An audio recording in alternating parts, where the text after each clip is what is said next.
तो friends CGL choice की revision target series जो है उसके डे 6 में आप सभी का स्वागत है। ठीक है, तो सबसे पहले हम बात कर लेते हैं आज के डेली टारगेट की। उससे पहले आपको बता दूं कैलकुलेशन में आज हम 3 डिजिट इंटू 2 डिजिट के एग्जाम्पल लेके आए। तो इसको जानने से पहले आप कर दीजिए वीडियो को लाइक और चैनल को कर लीजिए सब्सक्राइब अगर चैनल पर नए हो। तो डे 1 से स्टार्ट कीजिए इस रिवीजन टारगेट सीरीज को। अगर आपका सिलेबस एक बार कंप्लीट है तो इस डे 1 से स्टार्ट करो और टेस्ट जो भी दिए जाएँ उनका स्कोर जो है ग्रुप में शेयर कर दिया करो, जो ग्रुप बनाया है आप लोगों के लिए।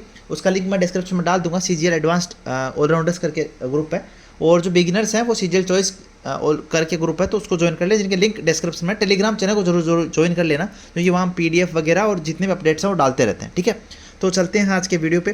तो सबसे पहले हम बात कर लेते हैं कैलकुलेशन की, बट चलो कैलकुलेशन लास्ट में करेंगे ताकि बीच में ऑब्स्ट्रक्शन ना आए। ठीक है, तो चलते हैं मैथ्स के टारगेट पे। रिवीजन करना है मैथ्स में प्रॉफिट एंड लॉस का डे 1 है, क्योंकि हमने परसेंटेज टॉपिक पूरा कर लिया है, जिसको हम इस संडे को क्या करेंगे दोबारा रिवाइज करेंगे। बट आज आपको क्या करना है, प्रॉफिट एंड लॉस का डे 1 है, प्रॉफिट एंड लॉस शुरू कर दो पढ़ना। ठीक है, इसमें जो बेसिक चीज़ें हैं जिसमें सीपी और एसपी दिया होता है, किस तरह से प्रॉफिट निकालते हैं, ठीक है, और जो बेसिक परसेंटेज वाली आपने फ्रैक्शंस याद की थी वो भी यहाँ बहुत हेल्प करेगी। तो प्रॉफिट एंड लॉस का बेसिक कल पढ़ना। ठीक है, और परसेंटेज के 150 से 180 नंबर क्वेश्चन करना, नंबर सिस्टम के 80 से 100 नंबर क्वेश्चन करने हैं आपको। ठीक है, इंग्लिश में अगर बात करें तो प्रोनाउन टॉपिक स्टार्ट करना है, और डे 2 है। हमने नाउन पूरा कर लिया था, प्रोनाउन डे 2 है, 4 दिन में पूरा करना है इसको। वोकेबलरी में वन वर्ड करने हैं 100 से 120, ईडियम्स करने हैं 100 से 120। तो वन वर्ड और ईडियम दोनों करने हैं 100 से 120, और सिनोनियम्स करने हैं हमको 60 से 70। तो ये आपका वोकेबलरी में। कॉम्प्रिहेंशन में 5 पिक्चर्स करने हैं, क्लोज टेस्ट करना है और एक पैसेज सॉल्व करना है। रीजनिंग में कोडिंग डिकोडिंग 70 से 80, मिसिंग नंबर के 70 से 80, 10-10 क्वेश्चन करने हैं सभी टॉपिक्स के, है ना, दिख रहा होगा आपको, सभी टॉपिक्स के 10-10 क्वेश्चन करने हैं। जीके में अगर बात करें तो हिस्ट्री में आपको क्या पढ़ना है, सूंग वंश, कण्व वंश, सातवाहन वंश और चैदी वंश। छोटे छोटे से ये पैराग्राफ है, अगर आप लूसेंट में देखते हो या कहीं से भी पढ़ते हो, इनके बारे में ज़्यादा कुछ पढ़ने को होता नहीं है। फर्स्ट रूलर, लास्ट रूलर और क्या कैपिटल थी इनकी, कोई शक्तिशाली शासक है तो वो हम देख लेते हैं। तो कुछ ज़्यादा है नहीं इनमें पढ़ने के लिए।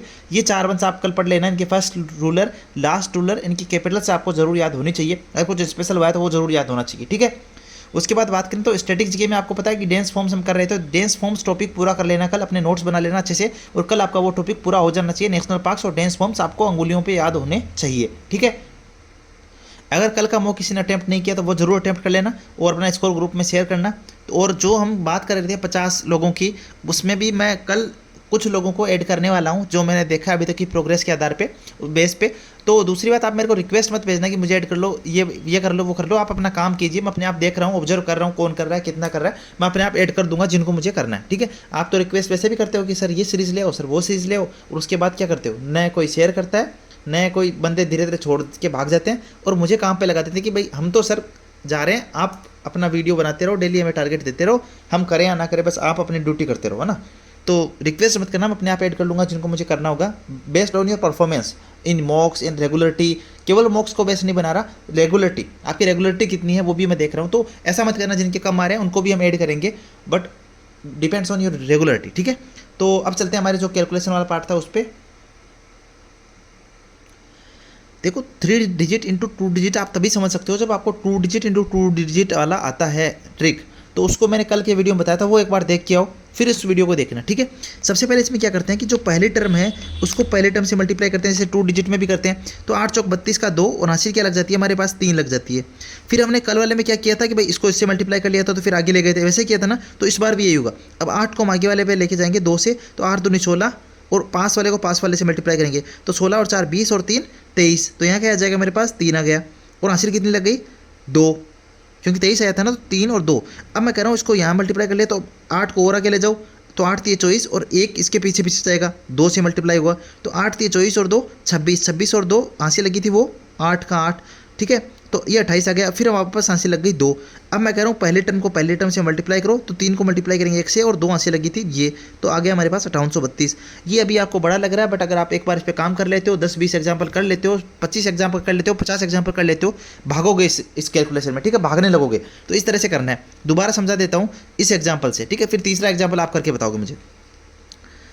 तीसरा एग्जाम्पल आपको दिख नहीं रहा होगा अदर्स से, अभी मैं बताऊंगा। ठीक है, क्या है वो, पहले टर्म को पहले टर्म से मल्टीप्लाई करेंगे, 8 को 4 से मल्टीप्लाई करेंगे, 8 चौक 32 का 2 और आंसर लग गई मेरे पास 3। फिर क्या करेंगे, इसको इससे मल्टीप्लाई करेंगे, तो अब आगे ले जाओ इसको, 8 और 64 और 4 दूनी 8, 72, 72 और 3 75 का 5 और आंसर लग गई 7। फिर इसको और आगे ले जाओ, 8 और 56 और 2 इसके पीछे पीछे भागिएगा, 8 दूनी 16, 56 और 16 72, 72 और 7 79 का 9 ऐसे लग गई 7।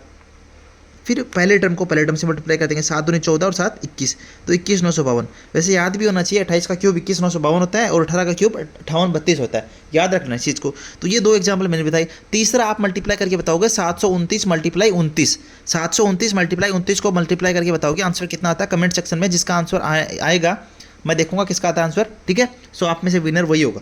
तो देखते हैं कि कौन कितना समझ रहा है। अगर समझ में नहीं आया तो वापस थोड़ा सा वीडियो को दोबारा देखो, समझ में आएगा ये चीज़। तो ये था आज का हमारा टारगेट। आई होप कि वीडियो पसंद आना चाहिए। 5 शेयर आपकी तरफ से बनने चाहिए, अलग अलग ग्रुप्स में शेयर करो, जहाँ भी जुड़े हो वहाँ शेयर करो। तो चलो शेयर करके आओ। बाय बाय फ्रेंड्स, कल मिलते हैं वापस।